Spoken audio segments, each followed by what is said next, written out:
Jocelyn, Nancy, un profil d'équipe que les Girondins n'aiment pas trop, ou au contraire, bonne opportunité?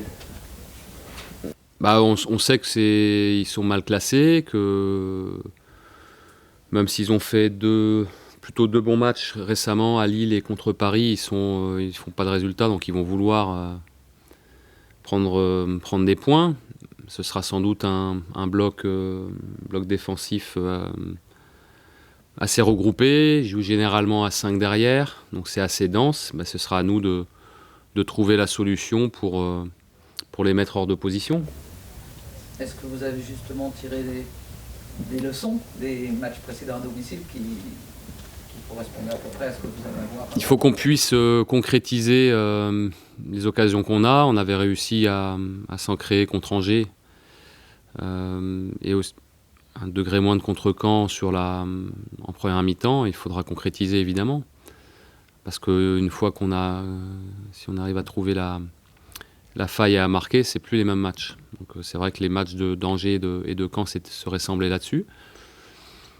Bon, ce sera encore une même configuration de match probablement. Après, ils sont capables de bien contrer, ils ont de la vitesse devant. Ils sont pas maladroits aussi avec leurs attaquants, donc ils sont pas mal sur coup de pied arrêté aussi. Ils ont des bons tireurs de coups de pied arrêtés, ils ont des bons joueurs de tête, on l'a vu contre Paris, avec le but d'Alou. Bon, voilà, c'est une équipe solide, qui n'a pas pris suffisamment de points depuis le début de la saison. Mais après, nous, on a fait un résultat que je trouve positif à Rennes, mais il faut qu'on regagne chez nous, c'est l'objectif du match qui arrive. Un marqué et deux marqués assez vite. C'est ça un petit peu le... C'est toujours comme ça.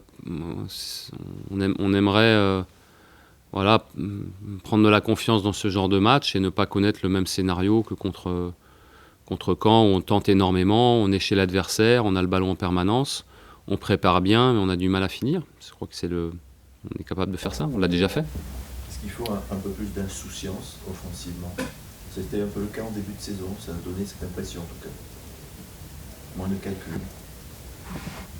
Je sais pas, après je pense que les adversaires nous ont vus aussi. Angers et Caen avaient bien préparé leur affaire, ils ont joué très très bas, extrêmement bas, avec énormément de densité. Je sais pas si c'est de l'insouciance, en tout cas, je crois qu'au-delà de ça, il faut qu'on garde confiance. On a fait un demi-match à Paris qui nous rapporte rien, et on a fait un match à Rennes où on a soufflé un peu le chaud et le froid sur le plan de l'organisation, sur le plan tactique, défensivement, cohésion d'équipe, on a été bien, on n'a pas donné grand-chose à Rennes, et dans l'utilisation, on n'a pas été très juste. Il faut qu'on retrouve plus de spontanéité dans le jeu. Voilà, plutôt que de l'insouciance, je dirais plus de spontanéité. Vous disiez que les équipes vous connaissent, justement, parce qu'ils ont tendance à bloquer les couloirs maintenant. Est-ce que quelques joueurs ont plus de mal à s'exprimer?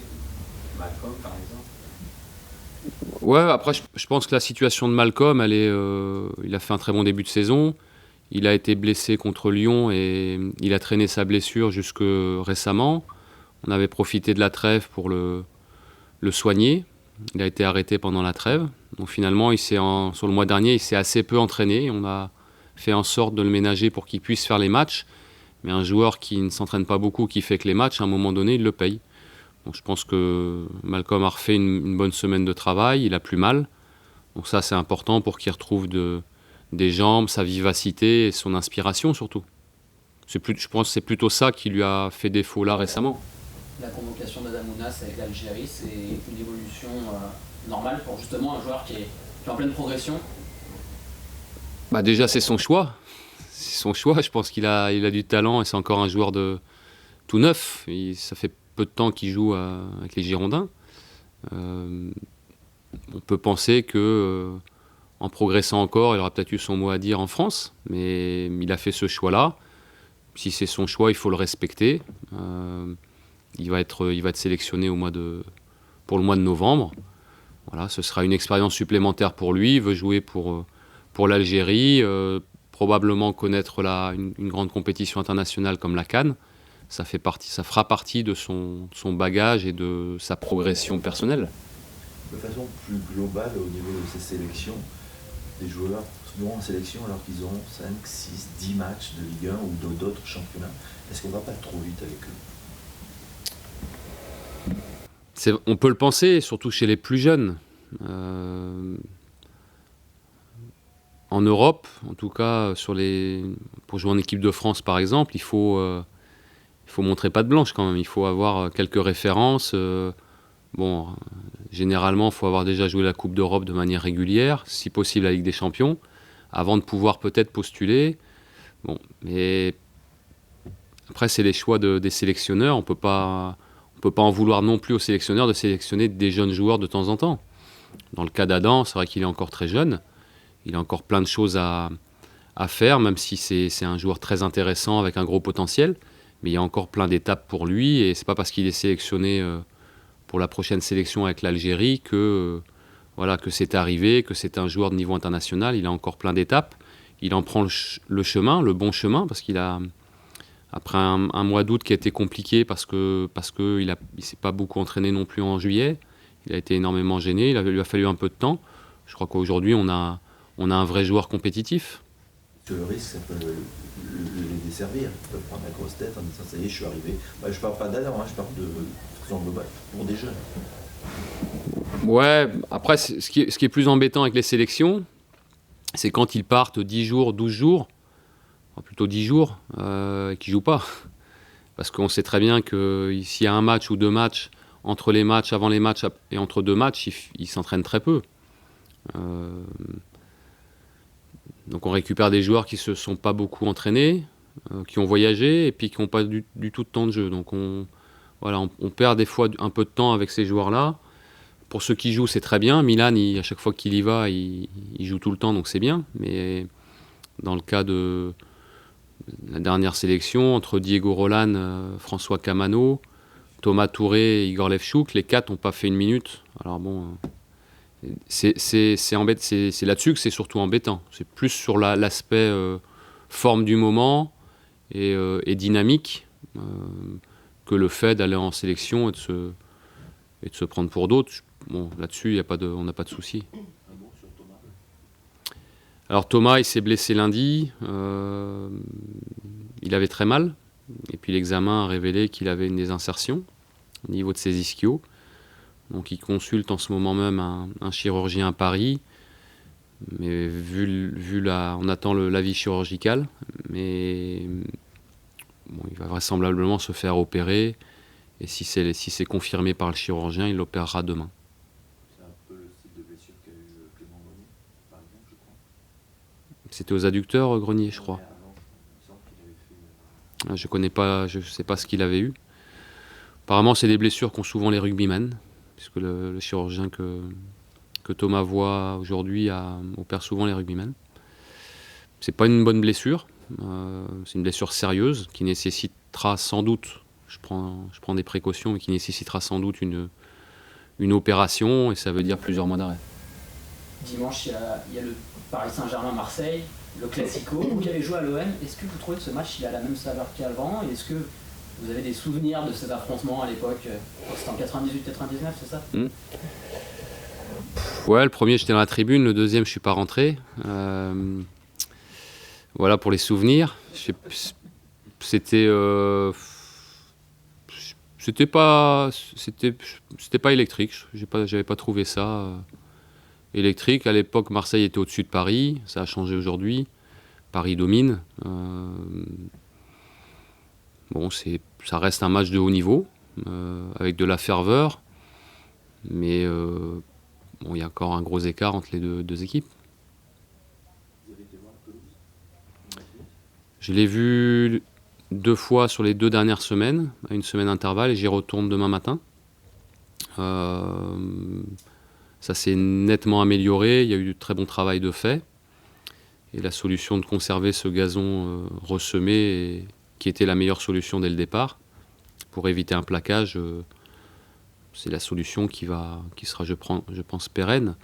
On devrait sans doute avoir un terrain correct contre Nancy et je pense un bon terrain 15 jours plus tard contre Lorient. C'est bien que ça reparte, ils ont fait un gros boulot. On partait de très loin parce que le terrain était vraiment extrêmement abîmé et ce sera quand même plus agréable pour les yeux et puis pour jouer sur un beau terrain. C'est pas des excuses. Non, c'est pas des excuses. Sincèrement, c'est pas des excuses. Après, c'est un élément. Je pense que c'est mieux, mais c'est mieux d'une manière générale aussi pour tous les gens qui suivent le match, que ce soit en tribune ou à la télé. Parce que quand on revoit après le match à la vidéo, c'est très désagréable. Alors après, oui, sur le plan du jeu, c'est évidemment aussi un problème quand on a à faire le jeu. Et puis, c'est quand même plus conforme au standing d'un club comme Bordeaux. La charnière, Nicolas Pallois, Igor Lechuk semble s'être installé. Est-ce que c'est aussi votre désir Bah, je trouvais qu'on n'était pas pendant l'été suffisamment solide derrière. Donc c'est pour ça qu'on a, même si ça avait été mieux avec Jérémy Toulalan contre Nantes sur une mi-temps, la venue d'Igor allait dans ce sens-là et ça a bien pris forme dès le début. Bon, on a deux joueurs qui sont expérimentés, qui sont solides, qui sont de bons défenseurs et qui font des choses simples dans leur relance. Ce sont deux joueurs aussi qui sont assez dynamiques et ça me plaît. Après, on a aussi Greg que j'avais fait reculer et qui peut jouer à ce poste-là. Voilà, il n'y a rien de définitif. C'est à chacun de garder un bon niveau de performance. Après, je pense que ceux qui sont derrière sont un peu un cran en dessous, ce qui correspond au choix que j'ai fait. Voilà, donc c'est bien qu'on ait, depuis début septembre, plus de consistance à ce poste-là. Mais est-ce que vous, ça vous dérange pas d'alterner Souvent, on dit que quand une charnière est éprouvée, enfin, elle doit rester... Ouais, pour l'instant, on a un équilibre. Je trouve que défensivement, on fonctionne bien. Voilà, même à Rennes, où on n'a pas dominé le match, évidemment, mais on n'a pas non plus été mis hors d'opposition, si ce n'est à toute fin. On est équilibré, on fonctionne bien. On a un axe avec les grosses performances de Cédric Carasso derrière, qui donne un gros plus aussi à l'équipe. Voilà, donc l'équilibre, il est là. Après, ça peut encore évoluer en fonction de l'état de forme des uns et des autres. Encore une fois, il n'y a rien de définitif, même si c'est bien d'avoir de la continuité sur ces associations de paires-là. Vous avez beaucoup de choix au milieu. Je parle défensif, entre Grégory, Jérémy et Plasine. Le choix se fait comment? Il y a Valentin est blessé. Valentin qui revient de blessure. Ce sont les joueurs qui ont joué depuis le début. Ça dépend de la configuration, ça dépend des semaines d'entraînement, ça dépend de l'adversaire, ça dépend de ce que je veux faire aussi, de la stratégie. Différentes associations sont possibles, ce sont des joueurs, on en parle de joueurs qui sont performants, qui sont tous performants. Voilà, alors après, je préfère avoir le choix que pas de choix. Et là, la difficulté, c'est qu'ils sont tous performants. Bah oui. Donc il y en a qui peuvent faire la gueule, qui peuvent... Bah oui, un joueur qui joue pas est pas content, mais de toute façon, c'est des choses que vous avez à gérer. Si c'est pas à gérer avec eux, c'est avec d'autres. Donc ça fait partie intégrante de mon métier, de mon rôle, d'avoir à gérer un vestiaire de 28 joueurs où il y a plus de déçus que de joueurs satisfaits. Voilà, c'est tout l'art de gérer les relations humaines. Même quand on décide de sortir son capitaine, quand c'est des carènes... Oui, mais Yaro, qu'il démarre le match, qu'il démarre pas, ça reste le capitaine. S'il démarre le match, c'est lui le capitaine. Là-dessus, ça pose pas de problème. Yaro a une grande expérience, il n'est pas novice. Il sait très bien que voilà, il y a des choix parfois qui permettent pas à tout le monde de jouer, ou en tout cas de démarrer les matchs. Je constate qu'il est en une bonne forme, qu'il a fait une très bonne rentrée à Rennes, même s'il n'a pas joué longtemps, mais il nous a fait du bien sur la fin de match. Il est toujours aussi investi à l'entraînement. Bon, et puis et demain ce sera un autre. Et puis, mais ça fait partie de leur métier, ils le savent. Valentin revient dans le groupe, c'est trop tôt. Il fait une bonne semaine. Bon, la semaine qu'on avait perdue avec ses dents de sagesse, bon, voilà, il est bien revenu, il a de bonnes sensations. Voilà, je communiquerai le groupe demain après le dernier entraînement. Maxime, ça s'est bien passé avec Ouais, on a voulu qu'il aille jouer entre 60 et 70 minutes max. C'est ce qu'il a fait à Pau. C'était bien, ça faisait quand même 7 semaines. 7 semaines, c'est beaucoup. Il y a des joueurs avec un petit peu moins, un mois, qui peuvent. Alors s'ils sont expérimentés, qu'ils se connaissent bien, c'est encore mieux. Après, pour Max, cette semaine, ça faisait beaucoup. Et c'était bien qu'il rejoue.